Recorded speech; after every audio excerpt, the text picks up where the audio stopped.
Hello class 10, it's Vishali Aggi here. We are continuing with the chapter 6 life processes. Life processes क्या होते हैं? देखो आपने छोटी क्लासेस में पढ़ा living and non living organism में क्या डिफरेंस होता है. लिविंग ऑर्गेनिजम्स वो होते हैं जो कुछ बेसिक लाइफ प्रोसेसेस शो करते हैं, जैसे रेस्पिरेशन, ट्रांसपोर्टेशन, डाइजेशन, एक्सक्रीशन. तो ये सब प्रोसेस शो करते हैं और प्लस वो मूव करते हैं. लेकिन कुछ जो नॉन लिविंग थिंग्स हैं वो तो मूव भी नहीं करती, ये प्रोसेसेस भी नहीं शो करती. ठीक है, तो इस बेस पे हम लिविंग और नॉन लिविंग चीज़ों को क्या करते हैं, डिस्क्रिमिनेट करते हैं. तो यानी कि जब किसी चीज़ में ग्रोथ हो, वो चल फिर रहा हो, उसके सारे प्रोसेसेस जो है प्रॉपर वर्किंग में हो, तो हम उसको क्या बोलते हैं कि वो लिविंग है. ठीक है. अब उसके बाद यहाँ इस पैराग्राफ में बोला है उसने कि living organisms are well organise structures. They can have tissues have cells have smaller component in them. पता है आपको सेल के अंदर सेल ऑर्गेनल्स होते हैं, ये आप बहुत डिटेल में पढ़ चुके हैं. ठीक है.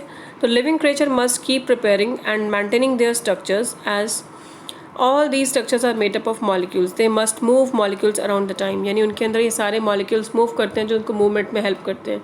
कि अगर सेल में कुछ बना है या कहीं से कुछ भी ट्रांसपोर्ट हो रहा है बॉडी में, ब्लड अपने साथ ऑक्सीजन लेके जा रहा है, तो ये सारे प्रोसेसेस उसके अंदर एनर्जी देते हैं और मेंटेनेंस करके रखते हैं. तो what are the maintenance processes in the living organism? 4 processes हैं: nutrition, respiration, excretion and transportation. Okay. What are life processes? Next topic है. We are continuing with the next page. Next page पर लिखा है the processes which together perform this maintenance job are called life processes.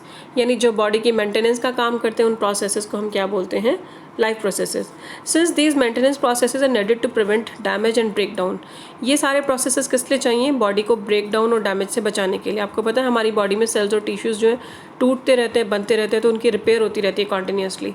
तो इस process के लिए body को क्या चाहिए? एनर्जी चाहिए. This energy comes from the outside the body of the individual organism. और ये एनर्जी कहाँ से मिलती है? बाहर से. तो वो एनर्जी जो लेने का प्रोसेस है उसके लिए हम क्या खाते हैं? फूड. और जो फूड मिलता है उस प्रोसेस को हम क्या बोलते हैं? Nutrition. In nutrition means food taking का प्रोसेस जो है. तो हम यहाँ पर डिफाइन कर रहे हैं न्यूट्रिशन की definition. It is the process by which an organism obtains nutrient from the food and utilise them to obtain energy to build tissues and repair them also. यानी कि वो प्रोसेस जिससे ऑर्गेनिज्म न्यूट्रिएंट लेता है. Nutrient किससे ले रहे हैं? फूड से. फूड में कौन कौन से न्यूट्रिएंट्स होते हैं? Carbohydrates, fat, vitamins, proteins and minerals. ठीक है. तो ये सारी चीज़ें हमें कहाँ से मिलती है? फूड से. जब फूड बॉडी में जाएगा तो वहाँ जाके यूटिलाइज होगी ये सारी चीज़ें, और ये चीज़ें हमें क्या देंगी? एनर्जी. उस एनर्जी का हम क्या करेंगे? अपने डेली के वर्क करेंगे. उसके अलावा जितनी भी हमारी सेल्स और टिश्यूज़ रिपेयर होनी है उनको रिपेयर करना या चेंज करना, वो सारा काम फूड की एनर्जी ही करती है. राइट. तो यहाँ पर लिखा है process of acquiring oxygen from outside the body. और ऑक्सीजन लेने के प्रोसेस को क्या बोलते हैं? रेस्पिरेशन. तो ये जस्ट डिफाइन किया हुआ है, बट अब यहाँ से हम सारा जनरल बता रखा है कि फूड लेने के प्रोसेस को न्यूट्रिशन बोलते हैं. ब्रीथिंग यानी ऑक्सीजन लेना एंड कार्बन डाइऑक्साइड छोड़ने के प्रोसेस को हम क्या बोलते हैं? रेस्पिरेशन. और ऐसे यूनिसेलुलर ऑर्गेनिजम्स जो होते हैं उनकी बॉडी में कोई स्पेसिफिक ऑर्गन नहीं होता, तो वहीं से खाना जाता है, वहीं से एयर जाती है. जैसे अमीबा, आपको एग्जांपल पता है उसका, सिंगल सेल बॉडी है, उसमें क्या क्या होगा? सब काम उसका एक ही सेल से होगा. लेकिन मल्टी सेलर बॉडी जो है उनके तो ऐसा नहीं होता डायरेक्ट कांटेक्ट में. अब ये तो है नहीं आपके जो बॉडी का सरफेस है, मेरे हाथ बाहर स्किन है या जो हैंड के बाहर की स्किन है, ये सारी यहीं से फूड ले लेगी, यहीं से छोड़ देगी. नहीं होगा. प्रॉपर माउथ बना हुआ है, उसी से फूड जाएगा. एक्सक्रीटरी ऑर्गन बने हुए, वहीं से एक्सक्रीशन होगा. तो सिंगल और मल्टी में तो मेन डिफरेंस यही है. ठीक है. उसके बाद है फूड एंड ऑक्सीजन जो है वो बॉडी में कहाँ से जाते हैं? सब पार्ट सेम नहीं होते, हर पार्ट का अलग अलग फंक्शन होता है. The situation creates a need of transportation system. यानी कि अब फूड अंदर गया तो उसको पहले तो ब्रेक डाउन होगा, सारा प्रोसेस होगा, डाइजेस्ट होगा, तब जाके बॉडी को न्यूट्रिएंट्स मिलेंगे. तो और ऐसे ट्रांसपोर्टेशन का प्रोसेस क्या होता है?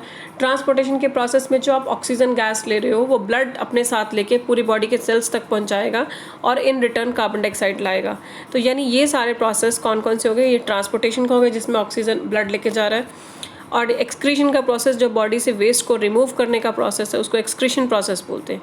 तो लाइफ प्रोसेसेस के अंदर चारों प्रोसेस आते हैं. कौन कौन से? Nutrition, respiration, transportation and last is excretion. तो आप इस चैप्टर में ये चारों प्रोसेस बिल्कुल डिटेल में पढ़ोगे. तब ये बेसिक चैप्टर था. अब नेक्स्ट वीडियो से हम न्यूट्रिशन चैप्टर का न्यूट्रिशन पार्ट स्टार्ट करेंगे. ओके.